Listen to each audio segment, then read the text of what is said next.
Hello and good evening, everyone. Before I begin, I once more thank Overman Foundation for giving me the opportunity of delivering on Sri Aurobindo's The Future Poetry. Today we shall discuss another aspect of poetry and poetic creation, another one of the five sons of poetry. Sri Aurobindo explains and discusses the aspect of what he terms greater life in connection with poetry.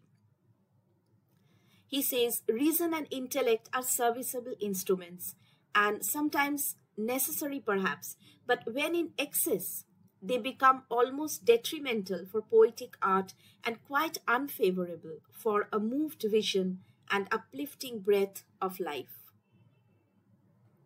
For instance, the 19th century, the age mainly of intellectualism, was preoccupied with reflective thought and truth, but it was not at the core a poetic thought or poetic truth. English and also American poets of the era hardly wrote in intimate tones of poetry. Rather, their verse was energetic, beautiful, cultured, and fit for the philosophizing and criticizing of life that they had set upon as their task.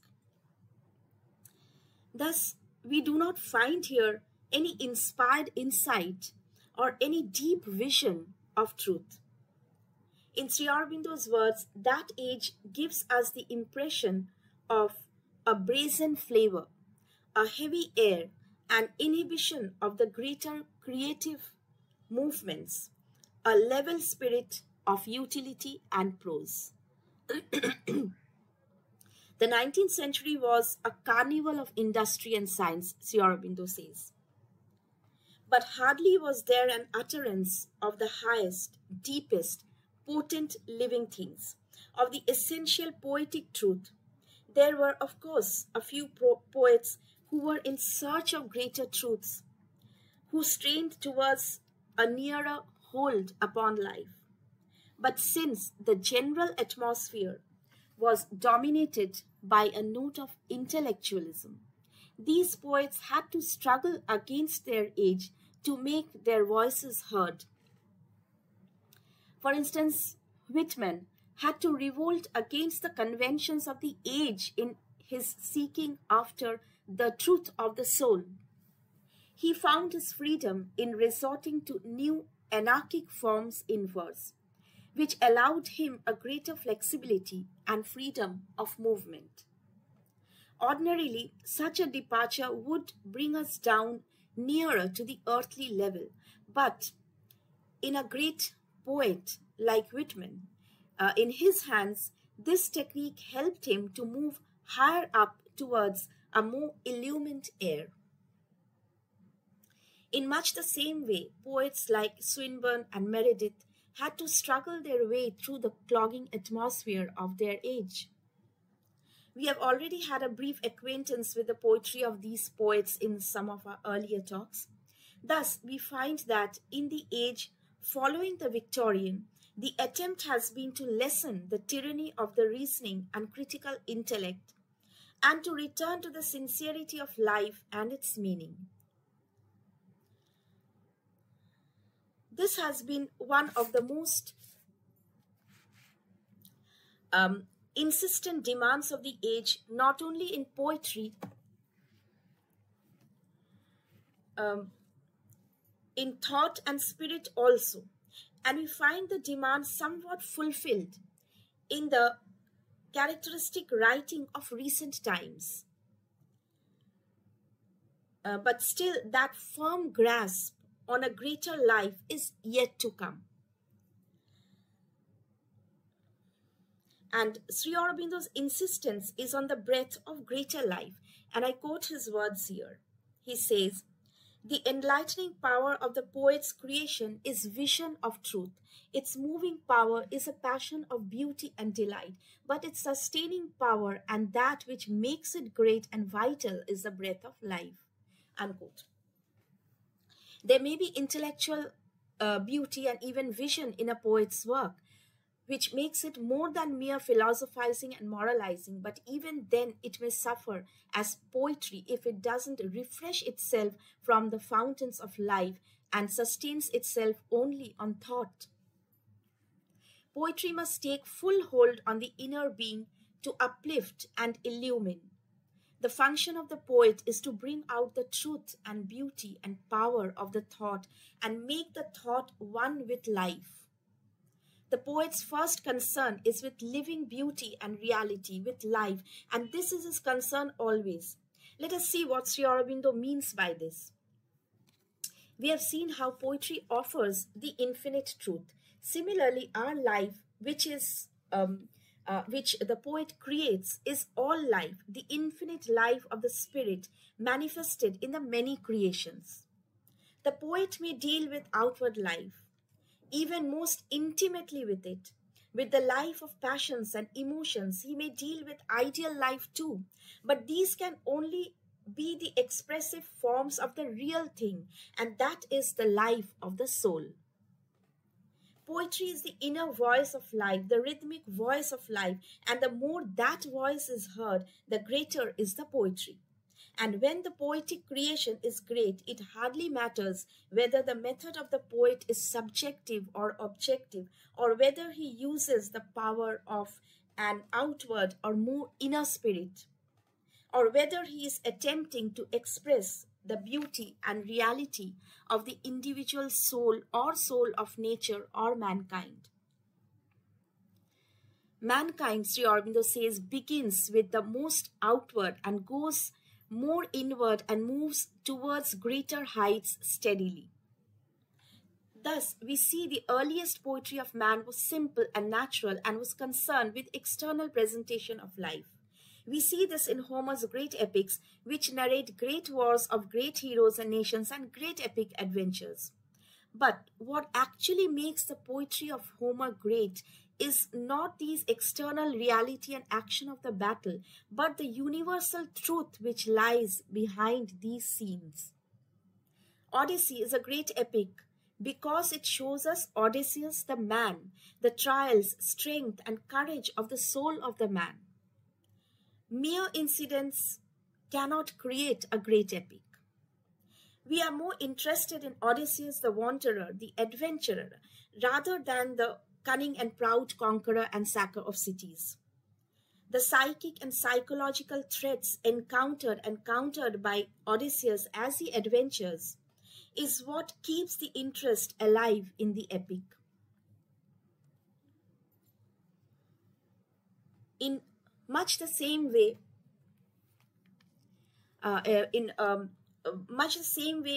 Iliad owes its greatness more to the clash of the brave, strong, heroic spirits with the gods, revealing psychological and universal truths, than to mere clash of arms and violent battle.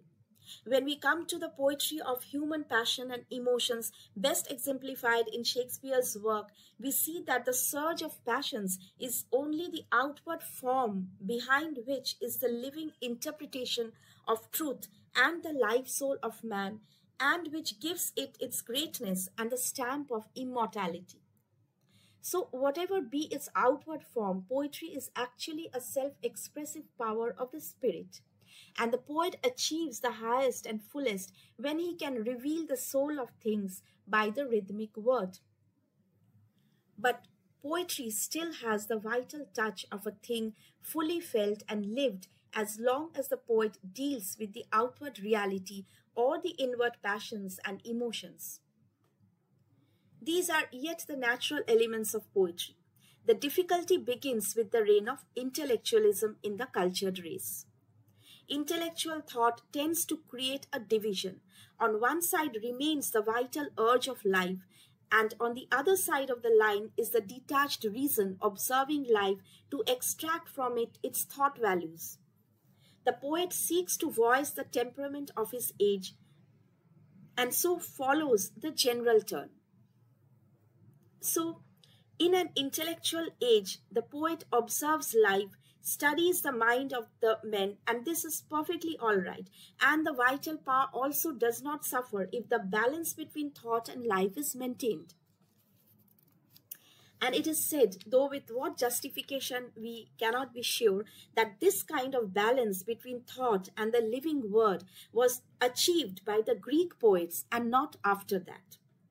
It's true that this kind of balance is the characteristic distinctive feature of classical poetry, not only Greek but classical Latin and ancient Indian literature also. But this balance easily gets disturbed when thought overweights life, making life lose its elan and joy and passion and force. And when thought takes over, what we get is a study of life rather than a poetic creation. Thoughts on the meaning of character and event, and not the living presence of human beings. As a result of the ruling eye of reason, feelings and emotions dwindle into a play of sentiment and sentimentalism. Too big a role of the intelligent mind dries up the rus, that is the essence or charm of the passions and emotions, making of them a subtle, unreal fineness. Any attempt to undo what has been done, any attempt to recover the natural vitality of life fails, and in place of the simplicity and vigor of spontaneous life, we get things abnormal, violent, exaggerated, morbid, all that is ugly and coarse. And what is the justification of this method?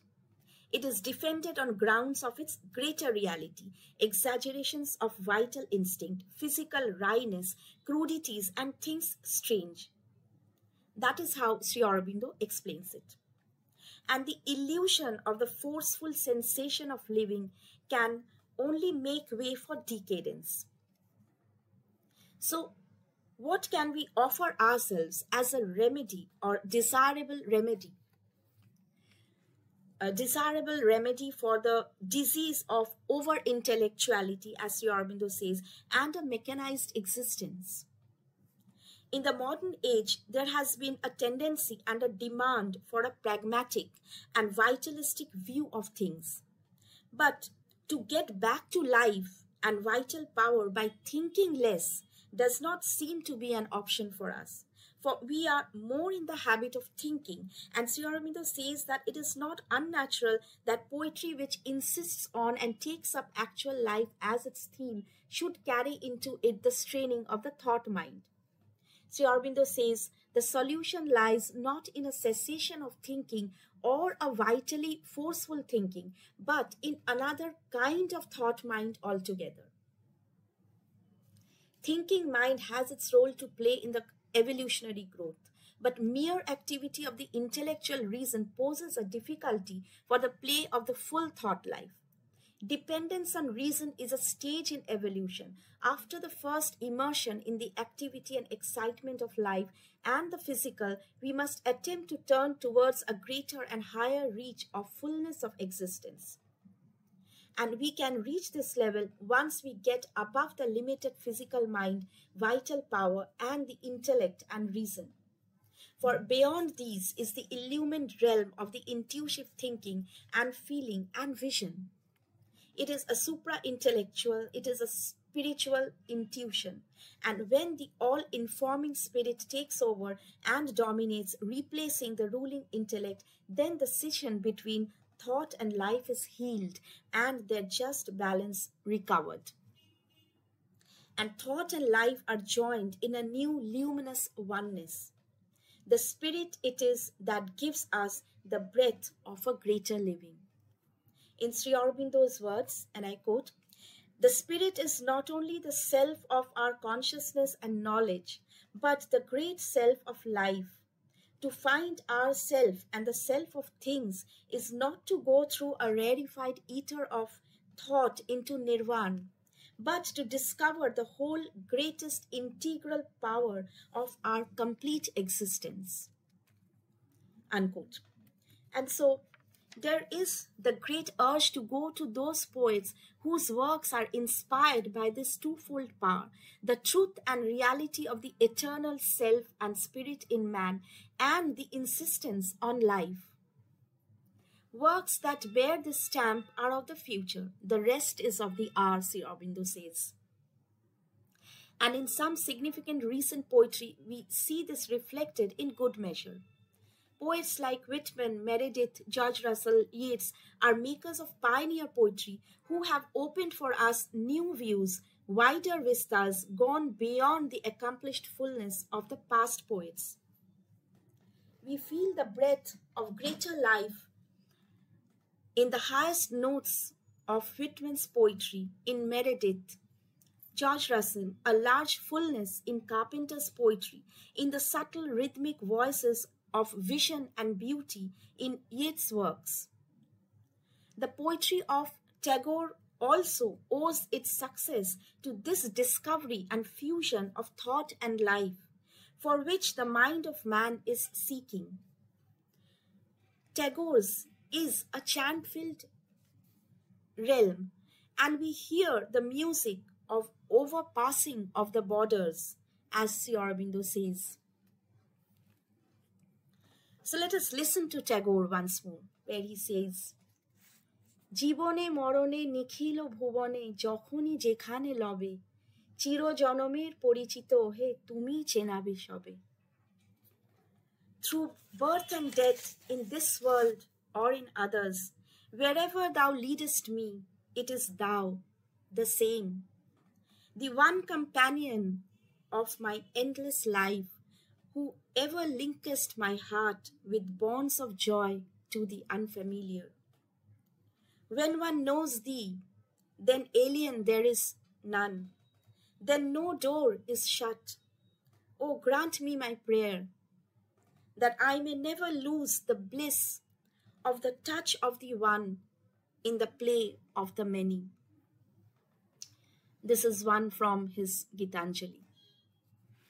But even here there are objections. This poetry seems to many too subtle and remote to reflect the actualities of life.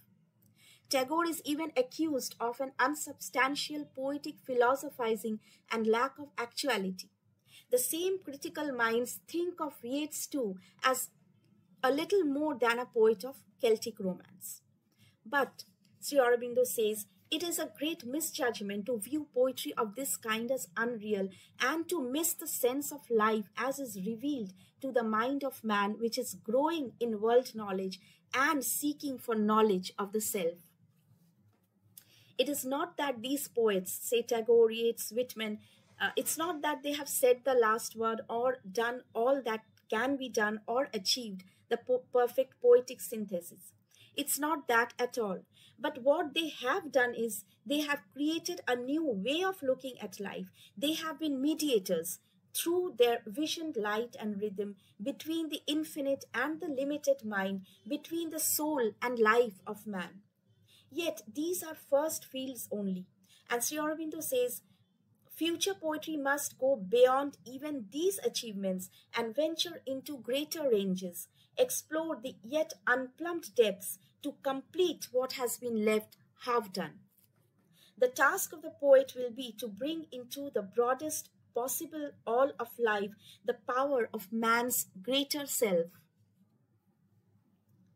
Of course, this is by no means an easy task, and Sri Aurobindo says even if a strong foundation is laid of this infinite range of poetic creation, it is enough to make a whole age great.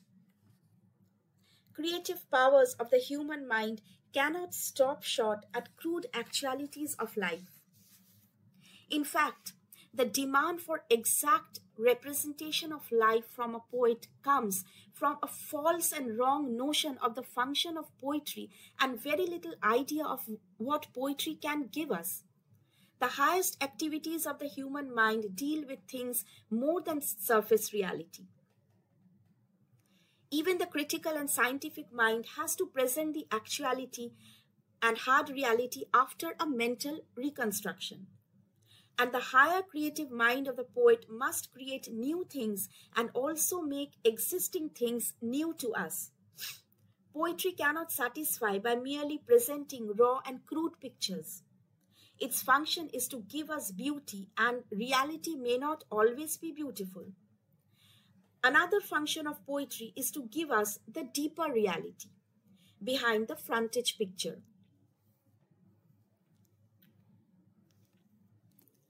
And the greatest work of the poet is to open for us new realms of vision, even when his subject matter is the outside and surface of life. For instance, Homer shows us men and heroes as they might have been in the vision of the gods. And this is best seen in the grand epic similes he uses. So I'll just quote one where he is describing his great hero Achilles. And he says, "Then Achilles ran amok with his spear like a driving wind that whirls the flames this way and that when a conflagration rages in the gullies on a sun-baked mountainside and the high forest is consumed." So at once we know who or what Achilles is. In the same way, Shakespeare also does not merely represent men and women and their daily actions, but brings out their essential character, brings out and exposes what is intimate, eternal, universal in man and nature. And so his dramas exceed the moment's experience. We get a deeper vision of life here. For instance, as we hear Hamlet confessing, "I am very proud, revengeful, ambitious, with more offenses at my back than I have thoughts to put them in, imagination to give them shape, or time to act them in. What should such fellows as I do, crawling between heaven and earth? We are arrant knaves all." Now, this is a better exposition than any neat and simple narration which would not have had this impact on the soul. Thus, the true poet, the true creator, gets away from the realism of the prose of life, as Sri Aurobindo says, to find his inner self. He falls back upon the past or finds his theme in the lucent air of myths and dreams, or has his eye on a greater future. He may deal with real life issues, with contemporary things, but to be successful as a poet, he needs must seek out the deeper universal element in them which have an eternal interest. What belongs to the moment is perishable. To make that immortal, it has to be made an intimate part of eternal reality. The object of the poet's vision is the eternal and infinite self of things, the soul of man, and this is especially true of the poet of the future, because the future poet shall voice the aspiration of the human mind, insistently seeking the very self of things, seeking a vision of unity and totality. Thus, the task of the future poet becomes mightier. He has to probe the reality behind the material life of ours and reveal the secret of those inner realms. He may cry out like Yeats, who had perhaps discovered his high mission and sang, "Myself must I remake, till I'm Timon and Lear, or that William Blake, who beat upon the wall, till truth obeyed his call. A mind Michelangelo knew that can pierce the clouds, or inspired by frenzy, shake the dead in their shrouds." The outside and the visible are only part of life. The real life of man, according to Sri Aurobindo, is all that he experiences of God, of himself, of nature, of his spiritual, psychic, mental, and material worlds. His real life also includes his backward glance at the past, his vision of the present, and his look cast towards the future, his passion not only of self-finding, but of self-exceeding too, and his search for the eternal. When poets have written of the gods in the past, they had to garb it with legends and myths. Their living experience of the powers of the godheads was not the subject matter of poetry. Today, man may not be easily satisfied with these. He is in search of true beauty and knowledge. He is opening himself to the truth of the self, the spirit, the divine. He believes not only in the far-off transcendental supreme, but also in the eternal presence of God, near and around him, in the world, in man, in nature. And the poet who lives in this experience of the power, beauty, delight of the Godhead will give us a new and different interpretation of life. In his reconstructed view, we get a greater sense of our existence, and even the old symbols take on deeper meanings. Nature becomes to us more transparent, revealing many of her veiled realities. In fact, the partitions which divide the material from other realms is already thinning, and voices from other realms are filtering through to reach our mortal ears. So, the future poetry will be a deeper poetry of nature, and the poet will discover a new and wider world for poetry and will regard even romance, illusion, and dream as part of the reality. In Sri Aurobindo's words, a larger field of being made more real to man's experience will be the realm of the future poetry. Unquote.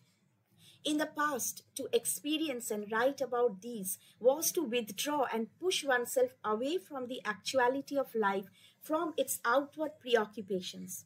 So, the seeker of God usually was the ascetic, the mystic, and the monk, and tended to separate the spiritual and the material. Similarly, the nature lover went in search of solitude to commune in a better and deeper way with the self and the spirit, and actions of daily life were taken as obstacles.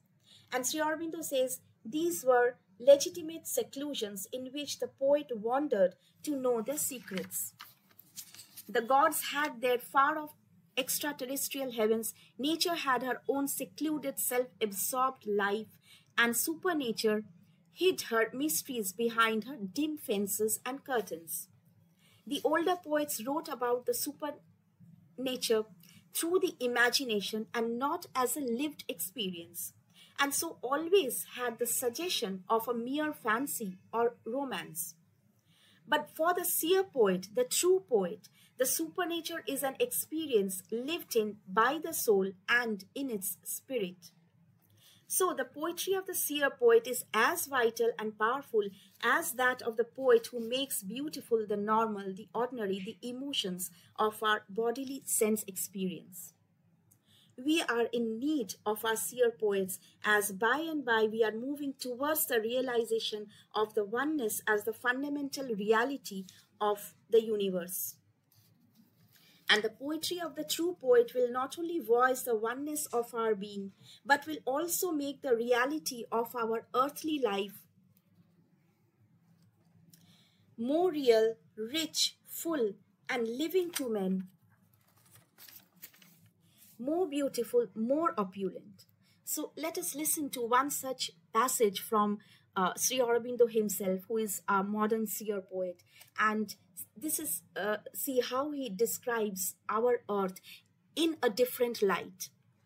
And he writes about the most common things inside. And I'm quoting a passage from Savitri here. Moved by a universal will of joy, the trees bloomed in their green felicity, and the wild children brooded not on pain. At the end reclined a stern and giant tract of tangled depths and solemn questioning hills, peaks like a bare austerity of the soul, armored, remote, and desolately grand, like the thought-screened infinities that lie behind the rapt smile of the Almighty's dance. So, to bring gods into our lives, to live in intimacy with nature, is to free ourselves from the prison of the temporary and the perishable and raise life to its divine powers. This is how we may divinize our life, break the barriers of division, cure our blindness, and unveil the human godhead that man and his race can become. And this is what the future poetry may well do for us. But how will it do it?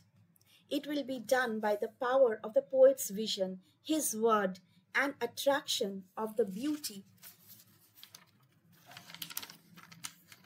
and delight of what he reveals. The poet shall make living to the soul and heart of man his own discoveries and realizations.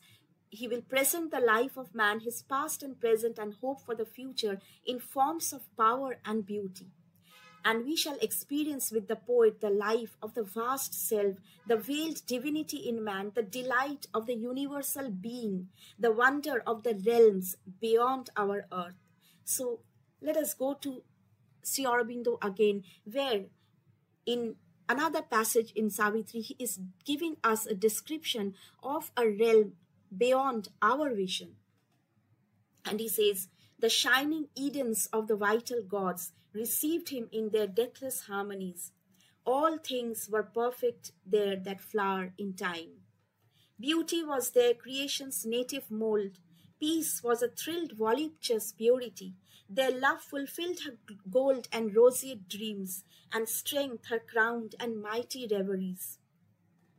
Desire climbed up a swift, omnipotent flame, and pleasure had the stature of the gods.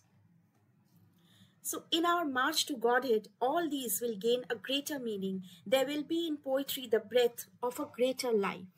And so to conclude today's talk, I'm quoting Sri Aurobindo again, where he says, this poetry will be the voice and rhythmic utterance of our greater, our total, our infinite existence, and will give us the strong and infinite sense, the spiritual and vital joy, the exalting power of a greater breath of life.